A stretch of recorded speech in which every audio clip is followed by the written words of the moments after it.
I'm Sandra. Scott and I have been married for 4 years, and I am a 35-year-old corporate executive.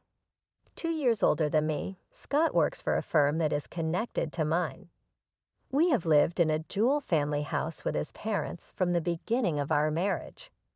Walter is the older brother of Scott, who is the younger of two brothers. Walter and his parents were the primary occupants of the house prior to Scott and my marriage. Judy, Walter's wife, frequently argued with her independent mother-in-law because of her talkative and competitive disposition. Walter and his father eventually moved out as a result of the ongoing family arguments. Despite having lived alone since he started his career, Scott and I had never really thought about living apart from his parents. So it was quite a surprise when Scott's mom announced that we would be moving in with them right after our wedding. I had assumed we would continue living in my apartment until we were ready to start a family, since it was convenient for my work commute. However, it seemed that staying together was a non-negotiable part of my new family's tradition. Though initially hesitant, we figured that the commute wouldn't change much whether we stayed at Scott's apartment or moved into his parents' home. Plus, the family home, built by Scott's grandfather, included a main house and a guest house, offering plenty of privacy. With some reluctance, we agreed to move in. However, I soon began to regret our decision. Scott's mother, in her mid-60s, started to complain of back pain and dizziness, which meant all the household chores, from cleaning to laundry and shopping, fell increasingly on my shoulders. Balancing these tasks with a full-time job and sharing chores with Scott barely kept both our lives and his parents' household manageable. Then an unexpected financial strain appeared. The guest house needed serious renovations. Although it seemed fine from the outside, it required more than just minor repairs once you stepped inside. The bathroom, kitchen, roof, and floors all showed significant wear and tear. Naturally, we committed to covering the renovation costs. What caught us off guard was when my mother-in-law demanded that the main house be renovated too, after seeing the improvements to the guest house. It was overwhelming to think about fixing up our living space while also having to upgrade theirs, but it seemed we had little choice. However, we simply couldn't afford to take on everything at once. Why is Sandra working, then, to support us? My mother-in-law challenged, adding, "Scott, we blessed you with marriage. You should serve us in return." So it wasn't just the renovations they expected. They now wanted upscale furniture and modern appliances, arguing that the refurbished rooms warranted nothing but the best. On top of that, they expected us to foot the bill for everything, from groceries to other household necessities. Due to these demands, Scott and I found it nearly impossible to save even a small amount of money each month. As we neared our third anniversary, my brother-in-law Walter and his wife Judy suddenly announced a major change. "We're moving back in, and you need to move out," Judy explained. Walter had been laid off, although he actually had the option to stay. He chose to leave to help a coworker with children keep his job, despite having 2-year-old twins themselves. Walter was considered more capable due to his prestigious university education. Faced with this ultimatum, Scott and I spent hours discussing it with my in-laws, trying to negotiate a solution, but it was futile. Eventually, we gave in. "Fine, we'll move out this week," I conceded. It was a tough pill to swallow, but we had no other choice. "We've learned a lot about family from you," I said to my mother-in-law and father-in-law, trying to keep my tone light. "It's time to put that wisdom into practice, right, Scott?" I added, glancing at my husband, who responded with a chuckle. "Yeah, just like Sandra said, we're happy to do it." "Case closed," he affirmed. With that, Scott and I turned our backs on our chuckling in-laws and made our way to start packing up the guest house. Within 3 weeks, we had the movers lined up and relocated without a moment to spare. Opting for the full packing service due to our tight schedule, we timed our move during my in-laws' regular lunch at karaoke with their friends to avoid any disputes over the belongings we were taking. We wrapped up all the formalities in 4 days, utilizing our paid leaves, and began our new life. However, one day I received a call from the front desk at work. Someone claiming to be family was there to see me. I had a feeling she would show up soon, but I hadn't expected her to storm in on me at work instead of approaching Scott. Quickly texting Scott about the unexpected visit, I braced myself for the potential hassle. Scott responded immediately, advising that we'd politely request Emma to schedule a formal meeting to keep things professional and avoid any office disturbances. After relaying the message to the front desk, we managed to have our in-laws agree to leave without further incident. That evening, as Scott and I drove into the parking lot of our former residence where his parents lived, we were met with an unexpected reception. His parents, along with Walter and his wife Judy, hurried out to greet us. To my surprise, both in-laws had one of Walter's twins strapped to their backs. As I locked the car, Walter confronted us aggressively, accusing, hey, how dare you show up here in my parents' cars?" Scott remained calm, replying, "Your parents' cars? Which ones are those?" This only seemed to infuriate Walter further. "The cars you both drove up in, obviously," he snapped. "Well, Walter, both these cars were bought by us. Our names are on the registration certificates. Would you like to see it?" Scott offered, stepping forward. Frustrated by how our parents acted as if they owned everything, I chimed in, "We overlooked it when we all lived together, but now there's no need to lend them out. Don't forget, your dad has that old minivan he used for work." Judy added, eyeing us sharply, "Who cares about that old car?" "But it's perfect for the twins, isn't it? You can fit 2 car seats," I countered, trying to inject some reason into the conversation. Our exchange seemed to make our in-laws uncomfortable, especially as Walter was chastised about the car ownership. They then shifted the topic to the furniture and appliances, accusing us of stealing them by taking them while they were away. That's stealing. Not just from the main house, but also from the guest house, Walter argued. "Yes, and Walter, and I can't live without those." Judy supported his claim. "Look, I get what you're saying. We're using the guest house anyway. But there's no reason to dip into the main house too," Scott reasoned. "Why isn't that stuff we all pitched in for?" I inquired, trying to understand their perspective. Such arrogance. "Once you gave it, it's ours," my father-in-law asserted. "Hold on, we never gave you anything. We just lent it. There's no record of us saying we're giving it to you. And there's no transfer of ownership on paper," Scott clarified, catching both in-laws off guard. While we were living together, lending things out was just a matter of convenience. But now that we're in separate homes, it doesn't make sense to keep sharing everything," Scott explained, exchanging smiles with me. "We have our own washing machines and fridges. You don't need duplicates, do you?" they argued. "Exactly. So why would we lend them out again?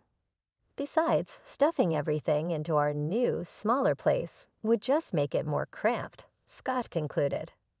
We exchanged grins, both aware of how tightly packed our current living situation was. True, we're pretty squeezed in as it is, I admitted. "Absolutely, it's a tight fit," Scott agreed.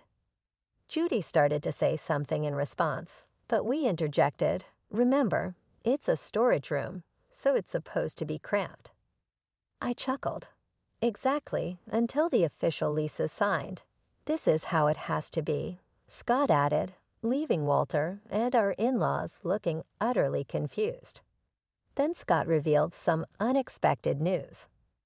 "Oh, by the way, we're moving to Philadelphia next month." He explained that we had initially been offered positions at our company's headquarters, but had turned them down because of our living situation. Now that we were free of that complication, we had accepted the transfers and received internal notifications about our new roles at the headquarters. Even better, if all goes well, we might end up working there until retirement, Scott said. As it turned out, a colleague of Scott's who was going overseas for an extended period had a high-rise condo in Philadelphia he wanted to sell, and everything fell into place quickly. You guys are going to live in a high-rise condo in Philadelphia. Man, life sure does throw some curveballs, Walter remarked. Totally. If you and the gang hadn't pushed us to move out, we wouldn't have stumbled upon this opportunity, I replied. But how could you even afford a high-rise condo? That seems unreal, Judy questioned. That's thanks to Sandra's dad. He provided the down payment, Scott revealed. Sandra's dad just gave you the down payment? Judy asked, surprised. Yes. My sister is inheriting the family property, so he decided to help us out. I explained, glad for the unexpected support that turned our situation around. This arrangement is sort of a trade-off. Additionally, the previous owner requested we keep his modern altar until he returned to the country. I proposed lowering the asking price in exchange, and he agreed, giving us a significant discount. However, upon hearing about the substantial discount, Judy, who was nearby, burst into tears, exclaiming, "That's so unfair. I'd rather have a high-rise condo in Philadelphia than live in Nashville." Suddenly, the in-laws, who had been silent until now, switched their tone and started praising Scott, saying, "Well, it looks like Scott really has it together, doesn't he? Like mother, like son. Scott is following in my footsteps," they chimed in. Ignoring their comments, Scott turned to me and said, "Living in a high-rise in Philadelphia, everyone's going to be so jealous." "When are you moving? We must visit." "If we're going to Philadelphia, you should come too," I suggested. The idea seemed to intrigue them. However, the mood shifted abruptly when Walter and Judy stopped their arguing and turned to confront the in-laws. "What are you talking about?" "Walter's being downsized, so you're going to have to support us. Plus, until I find another job, Judy will have to go back to work early from her parental leave. You'll have to take care of the household chores and the twins," they demanded. As tension mounted, Walter and Judy marched up to the in-laws, who were carrying the twins. The babies, sensing the tension, started crying, waking up the entire neighborhood. Noticing neighbors gathering at a distance from the garage, the in-laws turned beet red. Scott finally intervened, addressing Walter and the others. "Stop just standing there," he said, his laughter echoing as he continued. "This is like a battle of wits between a raccoon and a fox." Turning to the bewildered faces around him, he grinned and explained, "If both couples, us and you, don't work, our family finances will collapse next month." Fuming, Judy asked what this meant. I chimed in, "Judy, you thought if Walter lost his job, it would be just an inconvenience, but it's much more. Without both couples contributing, everything falls apart." This revelation hung in the air, a stark reminder of the precarious balance our family finances rested on. When you moved into the in-laws' rental property, you thought you could just transfer the utility bills and grocery costs onto them, right? Well, our income was sustaining this household, but you can't rely on that anymore, I explained, revealing a truth that seemed to puzzle them. "Oh, and you'll also need to start contributing to the mortgage payments for the house renovations. It's in father-in-law's name," Scott added. "Why is it in his name?" I asked, catching the in-laws off guard. Scott took over. "I initially wanted the loan in my name since I was paying for it, but Dad insisted it would be shameful not to have it in his, so we used this property as collateral.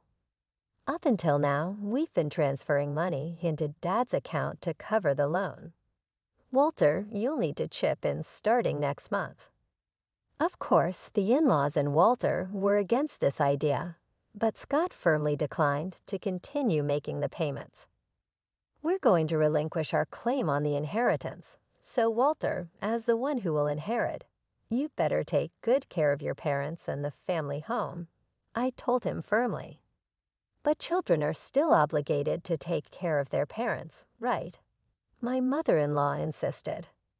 Scott brushed off her comment.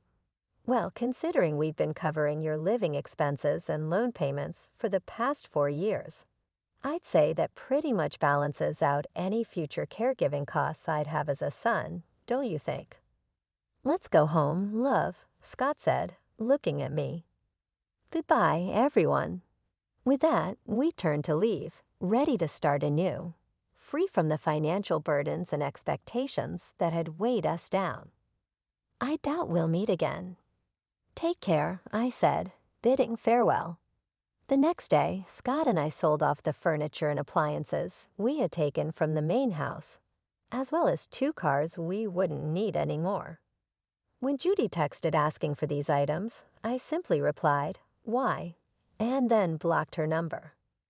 The special leave granted for our job transfer wasn't sufficient, so we had to use our remaining paid vacation days to complete the move. Although buying the high-rise condo would take more time, we decided to rent for the first 2 years, thankfully from an apartment owned by my boss, who generously helped us out. As the weekend arrived, bringing a much-needed calm after the whirlwind of recent events, we sat looking out at the city lights. Breaking the silence, I said, "I know this has been a hassle, but thanks for sticking with me." I felt truly grateful for Scott's patience through it all. "What's with the formal tone all of a sudden?" Scott joked, but then his expression turned serious. "When we first got married and the idea of living together came up, I should have thought things through. Back then, I was just happy you chose me over Walter, who was the favorite since we were kids." He continued, reflecting on our past decisions. He used how we had mindlessly followed his parents' wishes until they instructed us to make room for Walter and his family due to the company restructuring. It struck me, how could they say that after being such a burden on us, financially and otherwise? Scott said aloud. "And then I thought about how much your parents must worry about you. Given your situation," he added, acknowledging the complexities of our intertwined family dynamics. We both sat there, contemplating the fresh start ahead of us, determined to make the most of our new beginning, away from the demands and expectations that had once confined us. Scott shared with me that he had sent an apology email to my parents, expressing his regrets about our past challenges. Their response was unexpectedly warm. They assured us that if we committed to making their daughter happy moving forward, the past missteps could be forgiven. This encouraging reply from them made it easier to discuss financial matters, and they lent us the down payment for our new home without any complications. Scott made a heartfelt promise to do everything within his power to safeguard our life together, just the 2 of us, and hopefully our future children, if we were blessed to have any. However, on the other side, my in-laws were facing their own set of struggles. Despite tapping into their retirement funds, they could barely manage the loan payments for their home renovations. With Walter's job search yielding no results, they were reliant on Judy's salary now that she was back at work. The stress was palpable, often leading to loud arguments that could be heard outside their home. A former colleague reached out to me, sharing rumors that they might skip town since they had ceased all communication with Scott and me. In a desperate attempt to reconnect, they even tried contacting my parents, but my father had promptly changed his phone number. This act, though small, was significant. It reflected his stance on setting boundaries, especially given how my in-laws had previously belittled my family and overlooked basic courtesies before our marriage. Now, with almost no way to reach us, It seemed that the way they had treated others was finally coming back to haunt them. It was a classic case of what goes around comes around, and I was reminded of the old saying that you reap what you sow.